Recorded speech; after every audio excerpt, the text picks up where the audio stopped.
किसी ने बड़े कमाल की बात कही है कि जिंदगी में हमेशा दो तरह के लोगों से सावधान रहना। पहले वो जो आप में वो कमी बताएं जो आप में है ही नहीं, और दूसरे वो जो आप में वो खूबी बताएं जो आप में है ही नहीं। हाय गाइस, मेरा नाम है आरजे कार्तिक। एक छोटी सी कहानी आपके लिए। ये कहानी एक राजा की, एक राजा जिसके कोई संतान नहीं थी, राज्य को कोई उत्तराधिकारी नहीं दे पाया था। समस्या ये थी कि उसकी उम्र हो चली थी, बूढ़ा हो चला था, और अब जरूरत थी कि अगले राजा का नाम अनाउंस किया जाए।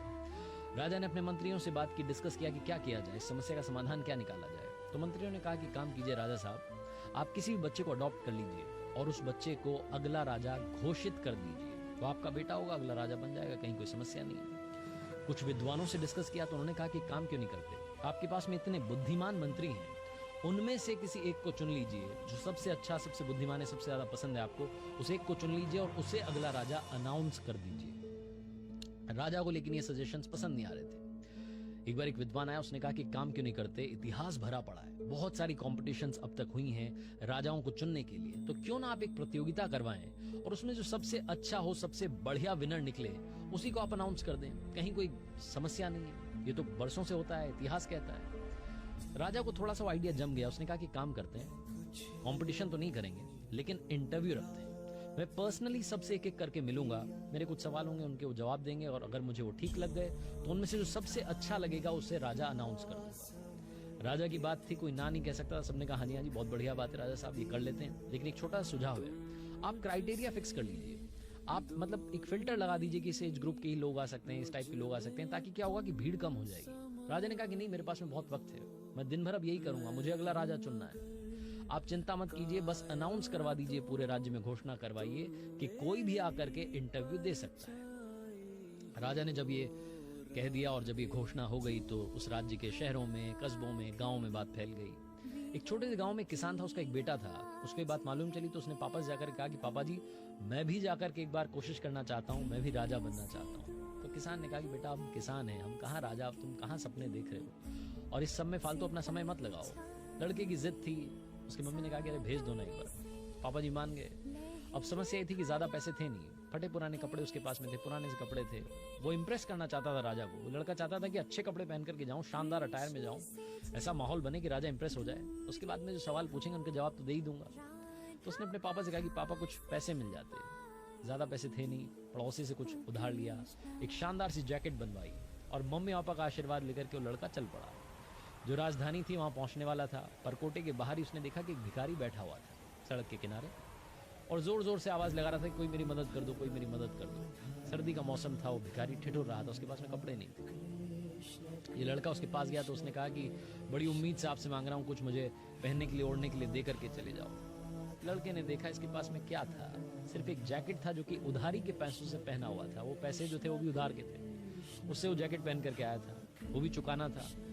अब लड़के के मन में 50 सवाल आ गए कि क्या होगा, मान लो मैं राजा नहीं बना, पहली बात तो उधारी चुकानी पड़ेगी, दूसरी बात ये जैकेट चला जाएगा, तीसरी सबसे बड़ी बात, इस जैकेट से तो इज्जत बचाने के लिए, इज्जत बनाने के लिए लेकर के आया हूँ। फिर लड़के के मन ने कहा कि अरे मदद करो, जरूरी है, बाबा को ठंड लग रही है। बिना देरी के लड़के ने वो जैकेट उतार करके बाबा को दे दिया। जो भिखारी बाबा थे उनकी मदद करी, उसके बाद आगे चल दिया। अब आगे चला तो 50 सवाल दिमाग में चलने लगे कि क्या होगा, राजा पर पहला इंप्रेशन कैसा होगा, क्योंकि कहते हैं ना कि पहला इंप्रेशन जो होता है वो लास्ट इंप्रेशन होता है।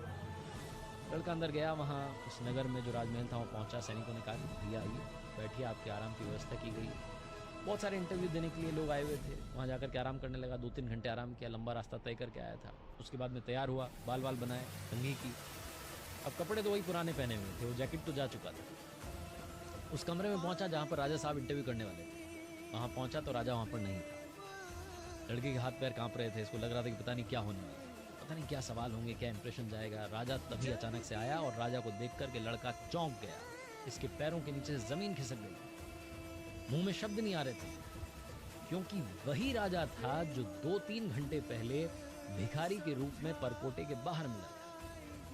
अब लड़का हड़बड़ाते हुए बोलने लगा, बोल नहीं पा रहा था, तो इशारों में उसने पूछा कि वही हो जो मिले थे। तो राजा ने कहा हाँ, मैं वही भिखारी हूं जो तुमसे 2-3 घंटे पहले मिला।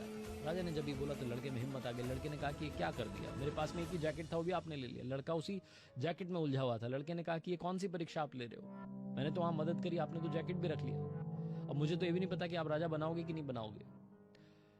राजा ने कहा कि अरे चिंता मत करो, वो छोटी सी परीक्षा थी जो मैं ले रहा था। और सबसे बड़ी बात पता है क्या? अगर मैं तुमसे सबसे पहले राजा बन के मिलता तो तुम वो हर काम करते दुनिया का मुझे इंप्रेस करने के लिए जो करना चाहते। लेकिन मैं तुमसे सबसे पहले भिखारी बन के मिलना चाहता था, और भिखारी बन के देखना चाह रहा था कि तुम असली में कैसे इंसान हो। जब तुम वहां आए, मुझे ठंड लग रही थी, ठिठुर रहा था, तो तुमने ज्यादा कुछ सोचा नहीं, फटाफट से जैकेट उतार करके मुझे दे दी। ये भी नहीं सोचा कि इंटरव्यू का क्या होगा, जैकेट का क्या होगा। मुझे लगता है कि तुमने शायद उधारी से पहनी होगी। तुम्हें देख करके लगता नहीं कितना पैसा तुम्हारे पास में होगा, तुम गरीबी में शायद जी रहे हो, लेकिन तुमने बिना कुछ सोचे वो मदद कर दी। सबसे पहले तो बेटा अपना जैकेट लो, और दूसरी बात, अब से आज से तुम इस राज्य के अगले राजा होंगे। लड़के ने कहा इतनी सी बात पर आपने राजा बना दी? राजा ने कहा कि इतनी सी बात नहीं है, ये बहुत बड़ी बात है। मैं भिखारी बन के बस यही जानना चाहता था कि असली इंसान तुम में रहता है कि नहीं, तुम वाकई में दिल से साफ हो। सबसे अच्छी क्वालिटी जो तुम्हारे अंदर है, तुम सबसे अच्छे इंसान हो। तुमने मदद करके बता दिया कि तुम सबके बारे में सोचोगे और रिटर्न में तुम्हें कुछ नहीं चाहिए, क्योंकि तुम्हें पता था कि वो भिखारी तुम्हें कुछ देने वाला नहीं है। यहाँ तक कि जो तुम्हारे पास है वो भी चला गया है, तुम जिस काम के लिए आए वो भी होगा नहीं, लेकिन तुमने बिना कुछ सोचे मदद कर दी। बेटा मैंने इसीलिए कोई क्राइटेरिया नहीं रखा था, मैं चाहता नहीं था कि कोई फिल्टर लगे, जिसको आना है वो आए और आकर के इंटरव्यू दे। इस इंटरव्यू से, इस छोटी सी परीक्षा से मैंने अपने राज्य के लिए एक बहुत बढ़िया राजा चुन लिया है। छोटी सी कहानी है लेकिन बहुत कुछ सिखाती है कि हम सब चाहते हैं कि सब हमसे प्यार करें, लेकिन सबसे बड़ी बात, क्या सबसे हम प्यार करने के लिए तैयार हैं? क्या हम सबसे प्यार करने के लिए तैयार हैं बिना किसी स्वार्थ के? कहीं ना कहीं कोई ना कोई लॉजिक जुड़ा होता है, इसलिए हम लोगों से बात कर रहे होते हैं, रिश्ते बना रहे होते हैं। लेकिन जिंदगी में कोई काम बिना किसी स्वार्थ के करके देखिएगा, जब आपने वो काम किया और रिटर्न में आपको कुछ नहीं चाहिए, आप देखना आपके 40 काम अपने आप अच्छे होते चले जाएंगे। और जिंदगी में वो कहते हैं ना कि 1% से रह गया, छोटी सी गलती हो गई, वो बिल्कुल ऐसे बाउंड्री पर जाकर के चूक गया।